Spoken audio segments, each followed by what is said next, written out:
Penuntun Saat Teduh Sinode Gereja Kristen Jakarta, Selasa 31 Agustus 2021. Merdeka dari kecanduan bagian yang ketiga, Galatia 5 ayat yang pertama.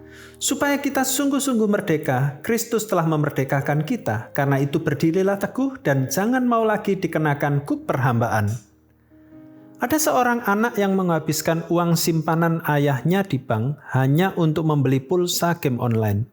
Jumlahnya tidak sedikit, yaitu hampir 10 juta rupiah, hanya dalam beberapa hari saja. Mendengar kejadian seperti itu, tentu hati kita miris. Uang yang diperoleh dengan susah payah dihabiskan hanya untuk permainan online yang tidak ada manfaatnya. Inilah salah satu kecanduan yang sedang merebak dan menjangkiti banyak anak-anak muda hari-hari ini. Kecanduan game online bisa diartikan sebagai gangguan mental yang ditandai dengan dorongan untuk bermain game hingga berjam-jam, bahkan hingga melupakan atau tidak memedulikan aktivitas lainnya, misalnya pekerjaan atau tugas sekolah termasuk istirahat. Tentu hal ini sangat membahayakan, bahkan dapat menjurus kepada kehancuran masa depan orang yang diikat olehnya. Kecanduan lainnya lagi yaitu pornografi. Data menunjukkan bahwa 25% atau 1 dari 4 pencarian di internet berhubungan dengan pornografi. Tidak heran bila industri terbesar di dunia saat ini salah satunya adalah pornografi. Sebuah informasi menyatakan jika kita menggabungkan penghasilan dari Google, Apple, Microsoft, dan eBay, pendapatan dari industri pornografi masih lebih besar dari gabungan semua itu.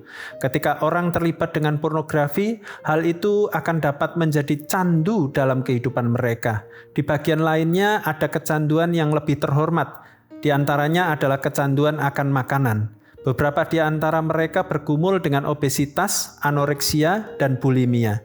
Ada juga yang kecanduan akan alkohol, olahraga, internet, pekerjaan atau workaholism, ketamakan, dan masih banyak lagi.